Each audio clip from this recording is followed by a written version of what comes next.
নমস্কাৰ। আজি মই আপোনালোকক লৈ আহিছোঁ এখন ইতিহাসপূৰ্ণ সত্ৰলৈ। আজি মই আহিছোঁ পলাশবাৰী সমষ্টি ৰাজচক্ৰ অন্তৰ্গত বৰদোৱাৰ মৌজাৰ এখন ঐতিহাসিক সত্ৰত, আৰু এইখন সত্ৰ হৈছে ৰাভা সত্ৰ। আহক আমি ৰাভা সত্ৰখনৰ কিছু পৰিৱেশ আৰু সত্ৰাধিকাৰ প্ৰভুৰ লগত আমি অকণমান সত্ৰখনৰ বিষয়ে জানো, আৰু লগতে সত্ৰখনৰ কিনো ঐতিহ্য আৰু তেওঁৰনো কি পুৰণি কথা আমি সকলো জানো, আৰু সত্ৰখনৰ পৰিৱেশৰ লগতে সকলো আপোনালোকক দেখুৱাওঁ। আহক আপোনালোকে দৃশ্যসমূহ উপভোগ কৰক, আমি আপোনালোকক ভিতৰলৈ লৈ যাওঁ। আহক।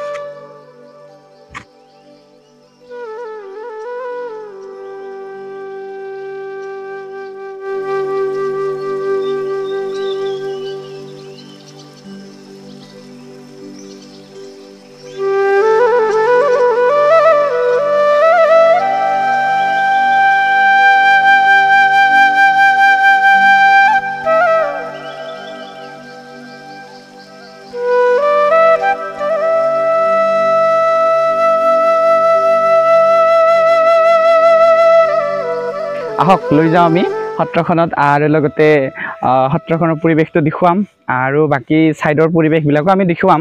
আপোনালোকে অকণমান সময় ধৈৰ্য ধৰি আপুনি সম্পূৰ্ণ ভিডিঅ'টো আপোনালোক চাব। আমি যাওঁ, আহক। আহক।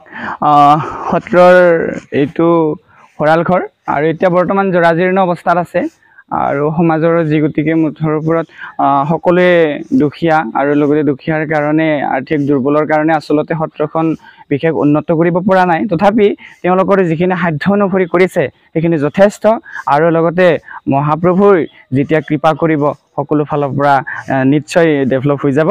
আৰু এইটো ভঁৰাল ঘৰ, আৰু সত্ৰৰ কিছু ছাইডৰ পৰিৱেশো আপোনালোকক দেখুৱাম।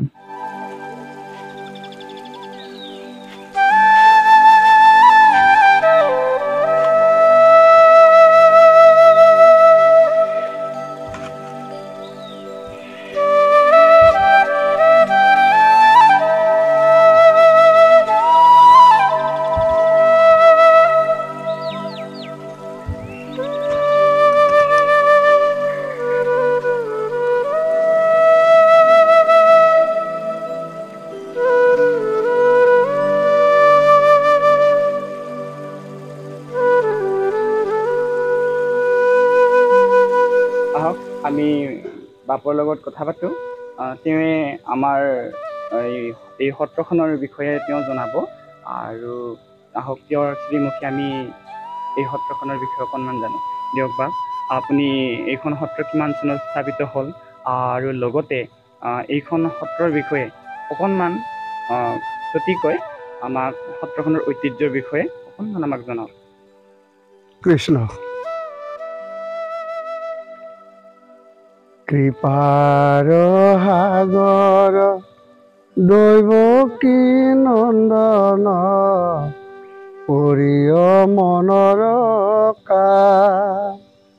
ভকতৰ সংগ সদায় নুগুচক মুখে তোৱা গুণ ঐ ৰাম ভকতৰ সংগ সদায় নুগুচক মুখে তোৱা গুণ কৃষ্ণ কৃষ্ণ। ধন্যবাদ যাচিছোঁ আমাৰ সত্ৰৰ ফালৰ পৰা। শ্ৰী শ্ৰী নিত্যচাপা সত্ৰৰ আজি ঐতিহ্য ক'বলৈ হ'লে বহুত দীঘলীয়া, তথাপিও আমি যিখিনি জানো সেইখিনি ক'ম বাৰু। আচ্ছা, আমাৰ প্ৰথমতে এই সত্ৰ প্ৰতিষ্ঠা 2005 চনৰ 15 নৱেম্বৰত, যিহেতু আমাৰ দক্ষিণ কামৰূপ জিলা সত্ৰ মহাসভাৰ সাংস্কৃতিক দিৱস আছিলে সৰু ফুলগুৰি সত্ৰত, তাতে সেই অনুষ্ঠানখন পাতিছিলে। তেতিয়া মই শ্ৰী বিজয় ৰাভা, তেতিয়া মই সত্ৰাধিকাৰী হিচাপে আছোঁ। তাৰপিছত তেওঁ আমাৰ সন্মানীয় শ্ৰী যদী হিৰাম ৰাভা, তেওঁ দলৰ হিচাপে আছিলে। আমি দুজনা গৈ সন্মানীয় মাতেষাৰ শ্ৰী শ্ৰী মাটিভূটা মাটিষাৰ সত্ৰৰ যিজন গুৰু বাপ অৰ্থাৎ সত্ৰাধিকাৰ সন্মানীয় শ্ৰীযুত গজেন ৰাভা সত্ৰাধিকাৰ প্ৰভুই আমাক মানে লৈ গ'লে লৈ যোৱাৰ পিছত সেই অনুষ্ঠানতে আমি সম্পূৰ্ণভাৱে সত্ৰখন তাতে আমি সংযোগ হ'লোঁ।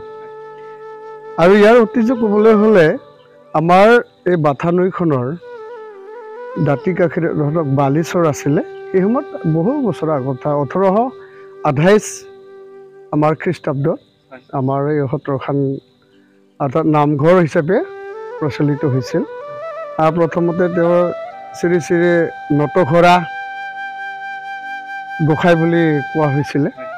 তাৰপিছতে এইবাৰ এই বালিচৰত আগত বুঢ়া বুঢ়ীসকলে আমাৰ আটা ভাই ককাইসকলে তাতে বালিচৰত প্ৰথমতে পালন কৰিছিলে।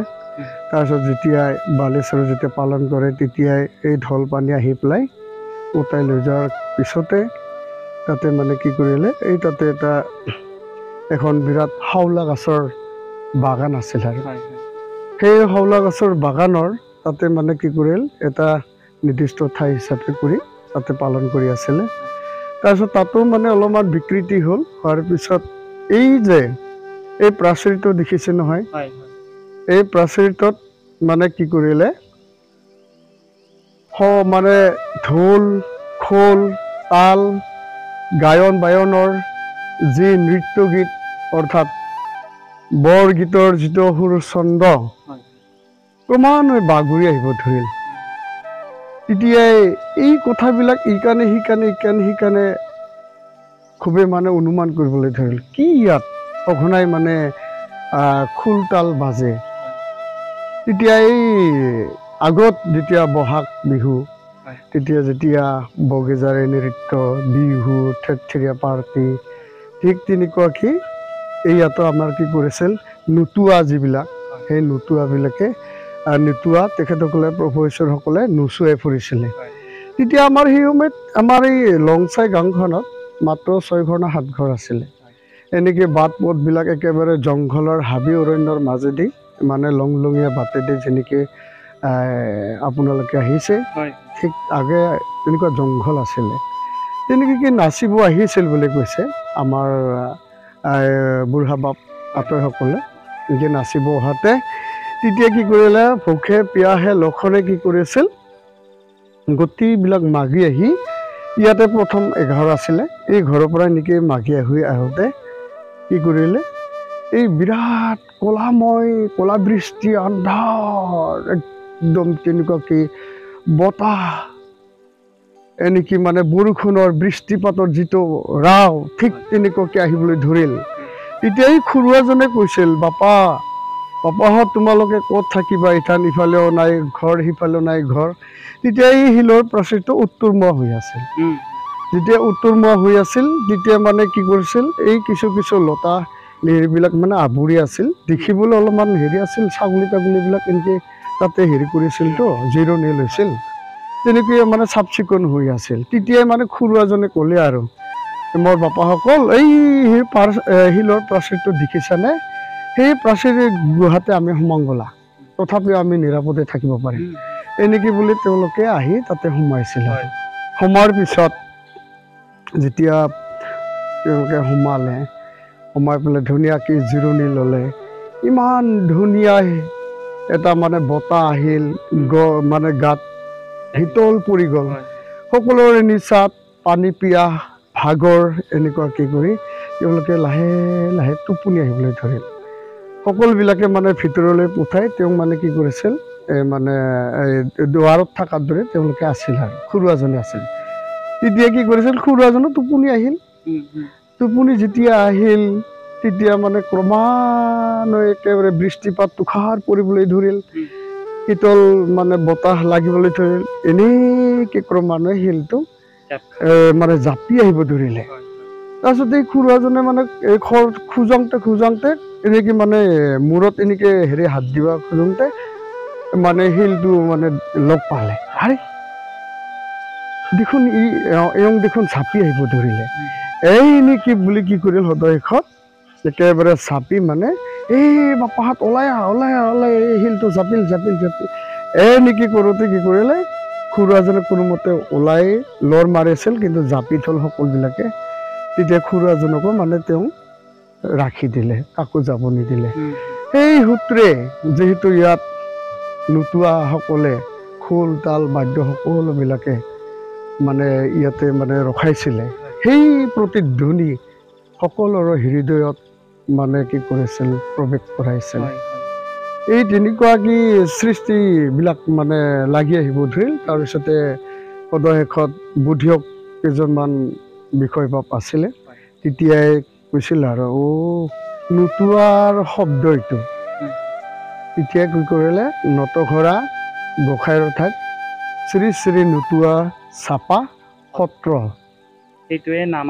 নামাকৰণ ইতিহাস নামৰ ইতিহাস নোটোৱা চাপা সত্ৰখনৰ নামৰ ইতিহাস এইটোৱে আৰু আপোনালোকে শ্ৰীমুখে গম পাল আৰু যিটো নোটোৱা জাপা শিল সেইটো স্থানখিনি আপোনালোকক দেখুৱাম আপোনালোকে চাই যাব যেতিয়া আমাৰ দৌল উৎসৱ হ'ব আমাৰ মাটিঘাৰ শ্ৰী শ্ৰী মাটিভূটা সত্ৰৰ যিটো উৎসৱ দৌলৰ উৎসৱ তাৰ আগদিনৰ পৰা আমাৰ প্ৰভু ভগৱন্তই মানে অহা যোৱা কৰে আমাৰ যিটো দুৱাৰী শিল বুলি নামাকৰণ আছে আপোনালোকে গৈছিল যে আমাৰ ঘৰলৈ সেইফালেদি তেওঁ অহা যোৱা কৰিছিল তাহানি দিনত কিন্তু কি কৰিছিল প্ৰভু ভগৱন্ত শ্ৰী শ্ৰী নিত্যচাপা বুঢ়াবাবাই যিফালে গৈছিল ৰথ লৈ সেইফালে কি কৰিছিল ধান মানে কোনো শস্য আদি হোৱা নাছিল চব মৰহি গৈছিলে আজিকালি কুলিৰ যুগত আৰু কুলিৰ মানে হেৰি প্ৰভাৱত মানে ক্ৰমান্বয়ে সেইবোৰ মানে লোকটো হৈ গ'ল নাইকিয়া হৈ যাব ধৰে তাৰপিছত তেওঁৰ লগত সংযোগ আমাৰ এই প্ৰভু ভগৱন্তই তেওঁৰ লগত খুবেই আদান প্ৰদান কৰি থাকে গতিকে সেই সূত্ৰে আমাৰ মাটিঘাৰ শ্ৰী শ্ৰী মাটিঘাৰ মাটিভূটা সত্ৰৰ আৰু নিত্যচাপা সত্ৰৰ অতিকৈ মানে একেবাৰে ঘনিষ্ঠ